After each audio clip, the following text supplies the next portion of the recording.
नमस्ते। I am just giving, मतलब मैं इंफॉर्मेशन दे रही हूँ कि कोरोना अगर हो गया आपको तो आपको कैसे पता चला कि कोरोना हुआ है। और अगर आपको ब्रीदिंग प्रॉब्लम हो रही है या फिर मतलब ज़रूरी नहीं कि कोरोना से हर वक्त ब्रीदिंग प्रॉब्लम हो या लॉस ऑफ टेस्ट हो या फिर आपकी स्मेल चली गई हो, no, it's not like that. आपको बस सादा फ्लू भी आ जाएगा। Like flu, see first of all कि हमें ये जानना है कि क्या सिम्टम्स होते हैं कोरोना के।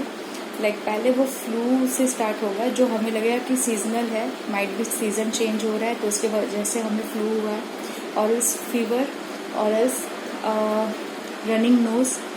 देन ग्रेजुअली अगर आपने उसमें ध्यान नहीं दिया, आपने अपने घरेलू नुस्खे उसमें यूज़ किए, तो फिर ग्रेजुअली वो कोरोना जो है वो आपके शरीर में हावी होने लगता है, जिससे आपको ब्रीदिंग प्रॉब्लम होती है ना। ब्रीदिंग प्रॉब्लम क्यों होती है? आपको निमोनिया होता है। ओके, ज़रूरी नहीं है कि सिर्फ निमोनिया ही हो रहा है, बहुत लोग को हार्ट प्रॉब्लम भी होती है, बहुत सारे अलग अलग सिम्टम्स भी है, डायरिया हो रहा है, बहुत सारी चीज़ें हो रही है जिसको लोग अनदेखा करते हैं ना।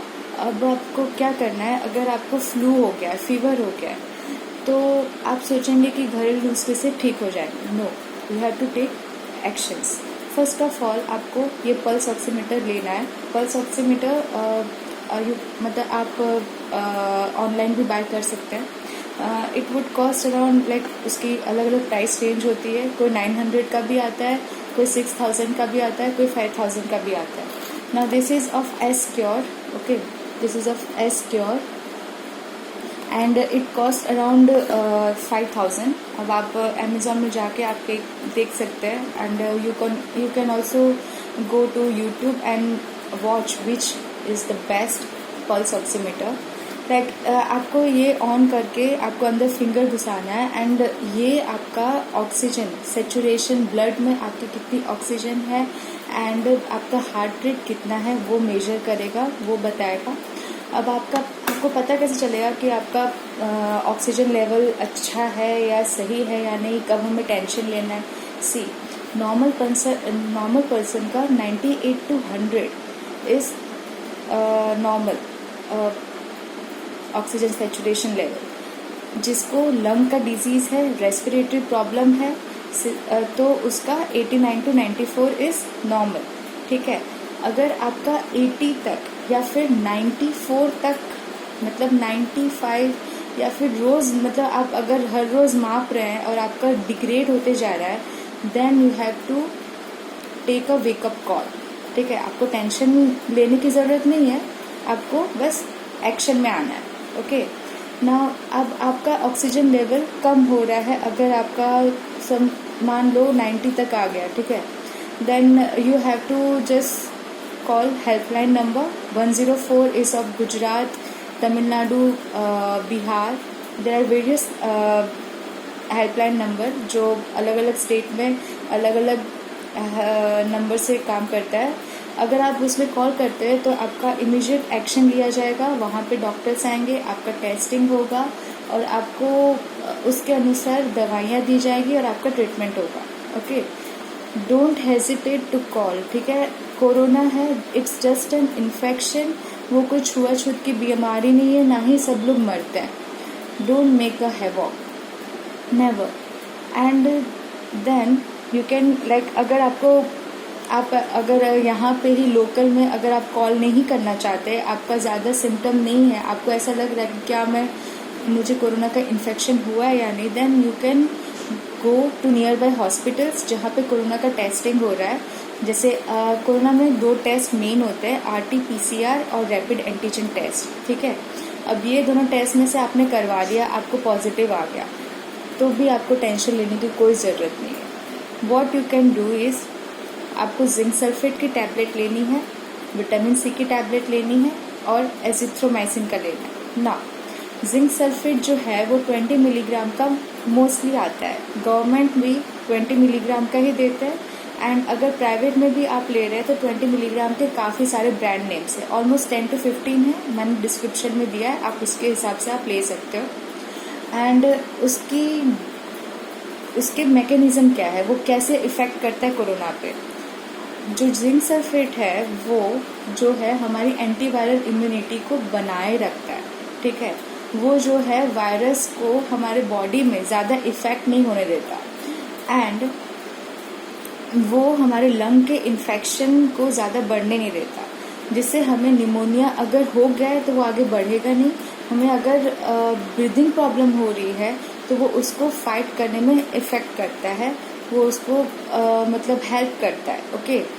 एंड मतलब काफ़ी सारे उसके मैकेनिज्म है, मैं उसको डिस्क्रिप्शन में दे दूंगी अगर किसी को पढ़ने की इच्छा हो। आई थिंक मेडिकल स्टूडेंट्स को ज़्यादा पता होगा या मेडिकल पीपल को, but if you want then you can go through it. Then this azithromycin that is used, मतलब वो एक 500 मिलीग्राम का टैबलेट है। आप उसे मतलब एक रोज़ लेना है, and that also with food, ठीक है।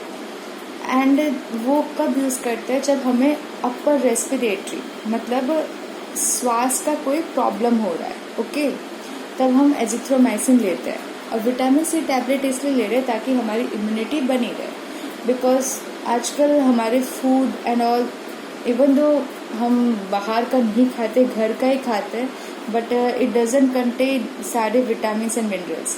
एंड बहुत सारे लोग नींबू नहीं लेते हैं और साइट्रस फ्रूट्स नहीं लेते, जैसे कि लेमन हो गया या फिर ये ऑरेंज हो गया, और बहुत सारे आते हैं, मस्क मेलन, बहुत सारे, ताकि बिकॉज बहुत सारे ओल्ड पीपल को या फिर उनको मतलब जोड़ों की प्रॉब्लम होती है, इसलिए वो विटामिन सी का टैबलेट ले सकते हैं।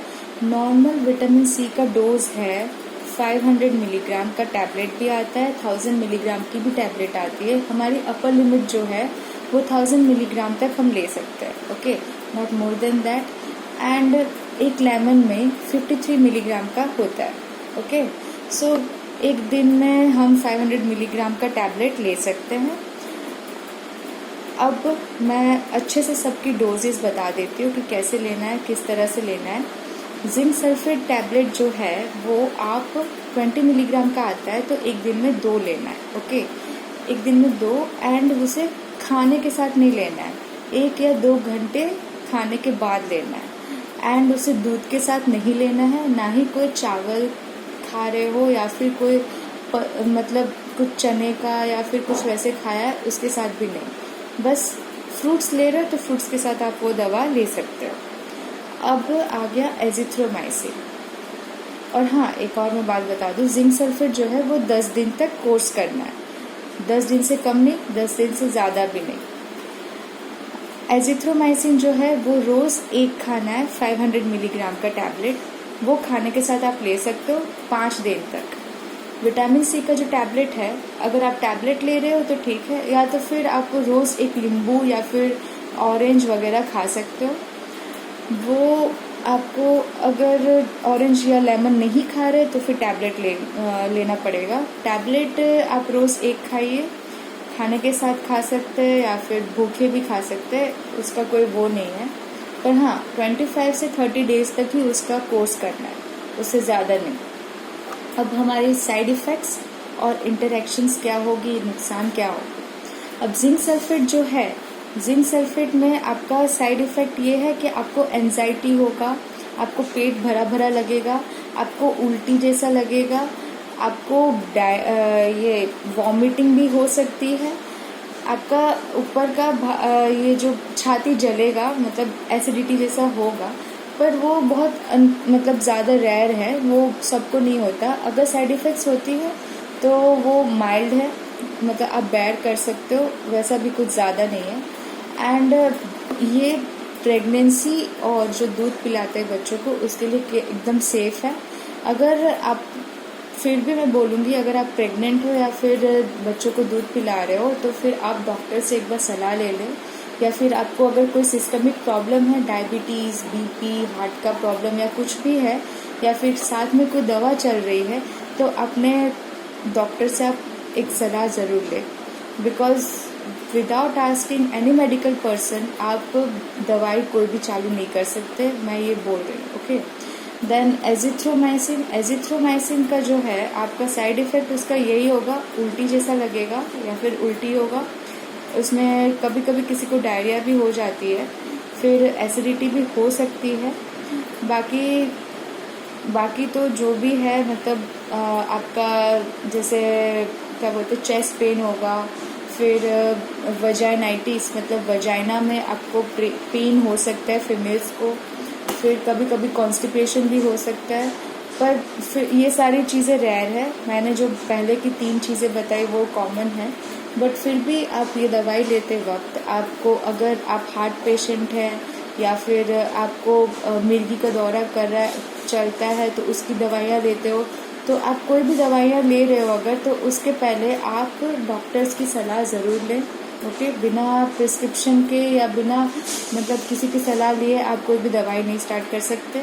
विटामिन सी आप अपने आप ले सकते हो, फिर भी मैं बोलूँगी कि उसको 25 से 30 डेज से ज़्यादा आप ना लें। अब ये 3 दवाइयाँ लेने के साथ साथ आपका जो इम्यूनिटी है वो अपने आप बिल्डअप होगा। ओके, आपका मतलब कुछ भी जो श्वास का प्रॉब्लम या फिर आगे जो इन्फेक्शन आ रही है वो ज़्यादा आगे बढ़ेगी नहीं। बाकी मैं ये बोल रही हूँ कि अगर आप वैक्सीन लेते हो, अभी तो वैक्सीन सारे एजेस को अभी वो लोग स्टार्ट कर रहे हैं, नहीं तो अभी तक तो 45 ईयर्स के अबव तक उन्होंने परमिट किया था। बट इवन दो कोविशील्ड हो या कोवैक्सीन हो आप लें, बिकॉज ये वैक्सीन आपकी जो कोरोना की जो चेन है वो ब्रेक करेगी। बट दोनों डोज के बीच में जो है हमारा ऑलमोस्ट 56 डेज का तो फासला अगर आप रखते हो तो बहुत अच्छा है, बिकॉज उससे कम में आप जितना ज़्यादा दिन बढ़ाओगे तो वो ज़्यादा अच्छा रहेगा। बाकी वैक्सीन का तो इन्फॉर्मेशन आपको जो है एक वीडियो का लिंक मैं डिस्क्रिप्शन बॉक्स पे डाल दूंगी, आप उसमें से देख सकते हैं। और वैक्सीन के 2 डोज के बीच में इतना ज़्यादा फासला है जो अब उतने दिन में तो आप घर पे बैठे नहीं रह सकते, you can have corona infection right. आप बाहर अगर जाओगे फर्स्ट डोज लेने के बाद तो आपको बीच में कोरोना की इन्फेक्शन हो सकती है, तो इसलिए मैं ये 3 दवाइयाँ बोल रही हूँ। And you can take these 3 medications, there are no मतलब सीरियस साइड इफ़ेक्ट्स नहीं है इसमें। देन अगर आपको ये लगता होगा कि लाइक मैं कोविड पेशेंट थी पहले, अब मेरा कोरोना नेगेटिव आ गया है, तो क्या मैं कोरोना नेगेटिव आने के बाद मैं बाद में वैक्सीन लूँ या ना लूँ? अगर आपको कोरोना नेगेटिव है, आपको मतलब अभी कोविड इन्फेक्शन है नहीं आपको, then also if you take vaccine after almost 1 month or else after 1.5 month if you take vaccine, then आपका जो इम्यूनिटी है वो बूस्ट अप होगा and it would protect you more as compare to दोस्त जिसने सिर्फ वैक्सीन ली है या जिसको सिर्फ कोरोना हुआ है। ठीक है, अब बात ये है कि वैक्सीन जो है वो उसकी पूरी इन्फॉर्मेशन मैं वो वीडियो का लिंक मैं नीचे रखूँगी, आप उसमें देख सकते हो। बाकी तो ऐसा मैं नहीं बोलूँगी कि आप पहले बाहर जाओ और फिर कोरोना आप लेके आओ एंड देन वैक्सीन आप लो, नो। आप प्रोटोकॉल्स फॉलो करें। अगर आप जा रहे हो बाहर, ज़्यादा से ज़्यादा आप कोशिश करें कि घर में रहें। अगर आप बाहर जा रहे हो तो मास्क पहने रहे, सैनिटाइज़र आप अपने साथ लें, पर हाँ सैनिटाइज़र को हमें पानी की तरह बहाना नहीं है, उसे जहाँ ज़रूरत है वहाँ यूज़ करना है। एंड डोंट थिंक कि सैनिटाइज़र आपने यूज़ किया है, मास्क पहना है, फिर भी आप भीड़ में जाके आ गए तो आपको कोरोना नहीं हो सकता। नो, आपको हो सकता है। इट जस्ट डिपेंड्स अपॉन कि आपकी इम्यूनिटी कितनी है एंड आप कितना मतलब अपने हेल्थ का फिर भी आप ध्यान रखते हो। आपने देखा होगा कि फिल्म स्टार्स या फिर बहुत सारे मतलब जो हेल्थ कॉन्शियस पीपल है उसको भी कोरोना हो रहा है। इट्स नॉट लाइक दैट कि किसी को भी कोरोना नहीं हो सकता if you are health conscious. No, it can happen. It's just an infection जो रेस्पिरेटरी एयर के थ्रू वो पास होती है। ओके, अब हवा के थ्रू पास होती है तो फिर किसी को भी कोरोना हो सकता है, वो टच से नहीं, हवा के थ्रू। ओके, तो फिर आपको आपकी इम्यूनिटी पे डिपेंड करती है। एंड आई एम सेइंग कि ये एक इन्फेक्शन है, ये कोई ऐसा नहीं है कि छुए छूत की बीमारी हो गई है।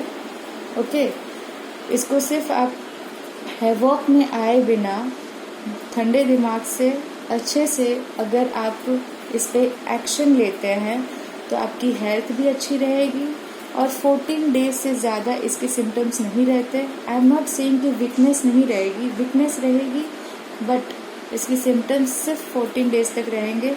और जिसकी अगर इम्यूनिटी बहुत लो हो गई है, जिसके लंग्स बहुत अफेक्ट हो गए, उसको हॉस्पिटलाइजेशन करना पड़ेगा। एंड ऑब्वियसली सब इतने सीरियस कंडीशन में तभी जाते हैं जब उन्होंने पहले से एक्शन ना लिया हो। So if you take action previously then you won't go in serious situation. You know that thing, stitch in time saves 9. Okay, so just take action before and be healthy and take vaccination and just follow these medications which I have said. ऐसे ज़रूरी नहीं कि ये दवाइयाँ ले ली बिना prescription के, no, आप डॉक्टर से पूछे, आप अपना पहले कोरोना टेस्टिंग करवाएं। एंड उसके भी पहले अगर आपको कुछ लगता है, नहीं पता है, तो आप हेल्पलाइन नंबर पे फ़ोन करें जिसका मैं डिस्क्रिप्शन में दूंगी।